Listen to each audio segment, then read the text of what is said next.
పహల్గామ్లో ఉగ్రవాదుల దాడి జరిగిన తర్వాత భారత్ తీసుకున్నటువంటి కొన్ని కీలక నిర్ణయాలను గనక మనం ఒకసారి గమనించినట్లయితే, మొదటిది అటల్ సరిహద్దుని మూసివేయటం. అంటే ఇండియా పాకిస్తాన్ మధ్యలో రాకపోకలను పూర్తిగా నిలిపివేసింది. రెండవది వీసాలు రద్దు చేయటం. పాకిస్తాన్ నుంచి ఇండియాకి వచ్చేటువంటి పాకిస్తాన్ పౌరుల వీసాలు రద్దు చేసింది. ఆల్రెడీ ఇండియాలో ఉన్నటువంటి పాకిస్తాన్ పౌరుల వీసాలు రద్దు చేసి వారికి 48 గంటల గడువు ఇచ్చి 48 గంటల్లో వాళ్ళు వెళ్ళిపోవాలని చెప్పి ఆల్రెడీ తేల్చి చెప్పేసింది. ఇక పాకిస్తాన్ హై కమిషన్కి కూడా నోటీసులు ఇచ్చింది. 7 రోజుల్లోగా పాకిస్తాన్ హై కమిషన్లో ఉన్నటువంటి వాళ్ళు పాకిస్తాన్ ఎంబసీలో ఉన్నటువంటి సిబ్బందిని తగ్గించుకుని 55గా ఉన్నటువంటి వారిని 30కి తగ్గించి సర్దుకుని వెళ్ళిపోవాలని చెప్పింది. వీటితో పాటుగా భారత్ తీసుకున్నటువంటి ఒక కీలకమైనటువంటి నిర్ణయం ఇదే పాకిస్తాన్ని ఒక చావు దెబ్బ కొట్టబోతుంది అని చెప్పి మనం ఖచ్చితంగా చెప్పొచ్చు. ఎందుకని అంటే ఆ నిర్ణయం ఏంటంటే, సింధు నది ఒప్పందాన్ని రద్దు చేసుకుంటాం. అంటే తాత్కాలికంగా రద్దు చేసింది, పూర్తిగా కాదు. సో రెండు దేశాల మధ్యలో గతంలో ఎన్ని రకాలైనటువంటి ఉద్రిక్త పరిస్థితులు ఏర్పడినా, ఎన్ని రకాలైనటువంటి సిచ్యువేషన్స్ వచ్చినా, గొడవలు జరిగినా ఇదైతే నడుస్తూనే ఉంది. సుదీర్ఘకాలం నుంచి ఈ ఒప్పందం అయితే నడుస్తూనే ఉంది. దీన్ని ఎప్పుడు కూడా ఇండియా ఆపల. కానీ ఇప్పుడు మొదటి స్టెప్ పడిందని అయితే అనుకోవాలి. ఎందుకంటే ఈ స్టెప్పే చాలా కీలకమైనటువంటి అంశం. ఎందుకు ఇది కీలకమైంది అని చెప్పి నేను చెప్తున్నానంటే, ఇప్పుడు మీకు అర్థమయ్యేలాగా చెప్తాను. ఇది మీరు చూసినట్లయితే సింధు నది. సో ఇక్కడ మీరు చూసినట్లయితే ఇది సింధు నది. దీన్నే మనం ఇండస్ రివర్ అని కూడా అంటాం. సింపుల్గా చెప్పాలి అంటే మీకు అర్థమయ్యేలాగా నేను చెప్తా. ఇది పాకిస్తాన్ ఏరియా, ఇక్కడ కనిపిస్తుంది కదా, ఇది పాకిస్తాన్. ఇదంతా ఇండియా. ఇదంతా ఇండియా. సో ఈ సింధు నది అనేది ఎక్కడి నుంచి ఎక్కడికి వెళ్తుంది ఇది తెలియాలి మనకి. ఇదేం చేస్తుందంటే ఇండియాలో నుంచి ఇలా వెళ్ళి ఇలా పాకిస్తాన్లోకి వెళ్తుంది. సో ఇది ఒక నదేనా అంటే దీనికి ఉపనదులు ఉన్నాయి, 5 ఉపనదులు ఉన్నాయి. సింధు నదితో కలిపి మొత్తం 6. అవే ఇవి: జీలం, చీనాబ్, రవి, సెట్లస్, బియాస్. ఇవి మొత్తం 5 ఉపనదులు. ఇండస్ నదితో కలిపి 6. ఇవి 6 కూడా ఇండియాలో పుట్టి, ఇండియా నుంచి హిమాలయ పర్వతాలు, కాశ్మీర్ లోయల్లో నుంచి వెళ్ళి పాకిస్తాన్లోకి ఎంటర్ అవుతాయి. సో పాకిస్తాన్లో వ్యవసాయం జరగాలన్నా, తాగునీటి సదుపాయాలు కావాలన్నా అన్నింటికీ కూడా ఇది కీలకమైనటువంటి నది. ఎందుకంటే జీవనదులు ఇవి, హిమనీ నదాలతోటి వెళ్ళేటువంటి నదులు ఇవి. 24 గంటలు 365 రోజులు వీటిల్లో నీళ్లు ఉంటాయి. సో నీళ్లు ఎండిపోతాయి, నది ఇంకిపోయిద్ది అనేది లేదు ఇక్కడ. ఇది సింధు నదికి ఉన్నటువంటి ఒక మంచి విషయం అనమాట. సో ఇప్పుడు ఈ ఒప్పందం ఏంటి, అసలు దీని కథ ఏంటి అనేటువంటి విషయంలోకి వెళ్తే, 1960లో ప్రపంచ బ్యాంకు మధ్యవర్తిత్వంతో, వరల్డ్ బ్యాంక్, పాకిస్తాన్ ఇండియా మధ్యలో ఒక ఒప్పందం కుదిరింది. అప్పటి మన ప్రధాని నెహ్రూ పాకిస్తాన్ ప్రధానితోటి చేసుకున్నటువంటి ఒక ఒప్పందం. దీని ప్రకారం ఏంటి అంటే, ఇక్కడ ఉన్నటువంటి నదుల్లో ఈ నదులు ఏవైతే ఉన్నాయో, జీలం, చీనాబ్, రవి, ఈ నదుల మీద ఏదైనా సరే పూర్తి హక్కులు, దాదాపుగా 133 బిలియన్ ఎకరాలకు సంబంధించినటువంటి వాటరు పాకిస్తాన్కి పూర్తి హక్కులు ఉన్నాయి. అలాగే ఇటువైపు బియాస్, సట్లజ్ ఈ నదులు ఉన్నాయి కదా, ఈ నదుల మీద ఉన్నటువంటిది ఇండస్ నది, ఈ నదుల మీద ఉన్నటువంటిది 33 మిలియన్ ఎకరాలకు సరిపోయేటువంటి వాటర్ ఫెసిలిటీ. సో దీని మీద పూర్తి హక్కులు భారత్కే ఉంటాయి. సో వీటి మీద భారత్ ఏ విధమైనటువంటి ప్రాజెక్ట్నైనా కట్టుకోవచ్చు, అవసరమైతే నీళ్ళను ఆపేసుకోవచ్చు, ఏమైనా చేయొచ్చు.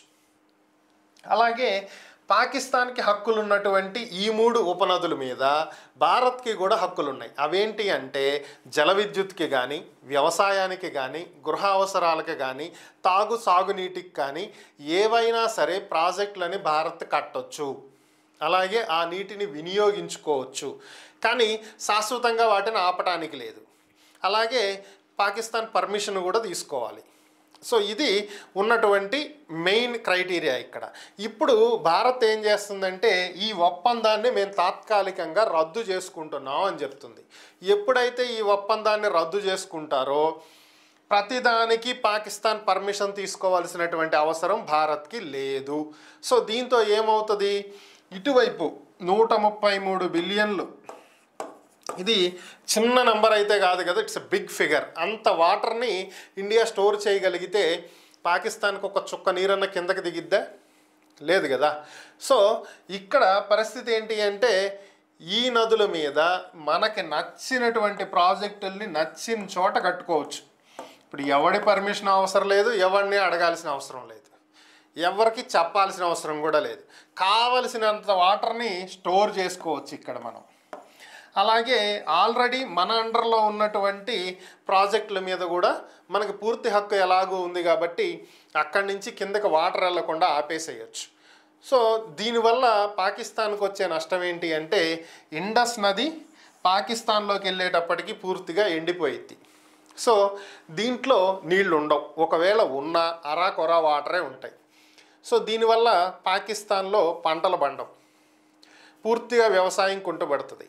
వ్యవసాయం మీదే ఆధారపడినటువంటి పాకిస్తాన్ ఆర్థిక సంక్షోభంలోకి వెళ్తుంది. సో అక్కడ ప్రజలకు ఆహార భద్రత ఏంటి అంటే ఇతర దేశాల నుంచి దిగుమతి చేసుకుంటారో, మిగిలినటువంటి ప్రాంతాల్లో ఇతర నదుల మీద కొద్దో గొప్ప పండితే ఎగుమతులు ఆపేసుకుని మొత్తం ఎంటైర్ దేశానికి ఉపయోగించుకుంటారా అనేది అది పాకిస్తాన్ పడాల్సినటువంటి తిప్పలు.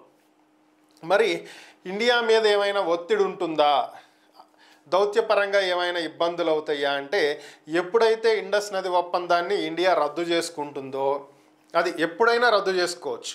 దీనికి రద్దు చేసుకుంటానికి పర్టికులర్గా ఈ రీజన్స్ చూపించి రద్దు చేయాలి అని చెప్పడానికైతే ఏం లేవు. ఆ రోజు ఒప్పందంలో ఏం రాసుకోవాలి. కాకపోతే దీన్ని అమలు చేయటం కోసం ఇరు దేశాల మధ్యలో ఏవైనా వివాదాలు వస్తే పరిష్కరించుకోవటం కోసం ఒక సంస్థను అయితే ఏర్పాటు చేసుకున్నారు, ఒక ట్రిబ్యునల్ని. మనం ఎలాగైతే కృష్ణా గోదావరి ట్రిబ్యునల్స్ పెట్టుకున్నామో అలాగే రెండు దేశాల మధ్యలో కూడా ఒక ట్రిబ్యునల్ ఉంది, సింధు నది ట్రిబ్యునల్ ఉంది. సో వీళ్ళు దీనికి సంబంధించిన అన్నింటినీ కూడా చూస్తారు. సో దీంట్లో ఆర్టికల్ 62లో క్లియర్గా ఉన్నది ఏంటి అంటే ఏదైనా సరే ఉద్రిక్త పరిస్థితులు నెలకొన్నప్పుడో లేదంటే ఇంకేదైనా సరే మౌలికమైనటువంటి మార్పులు చేర్పులు జరిగినప్పుడో, మౌలిక పరిస్థితులు అంటే నదీ ప్రవాహాల్లో మార్పులు వచ్చినప్పుడైనా కావచ్చు.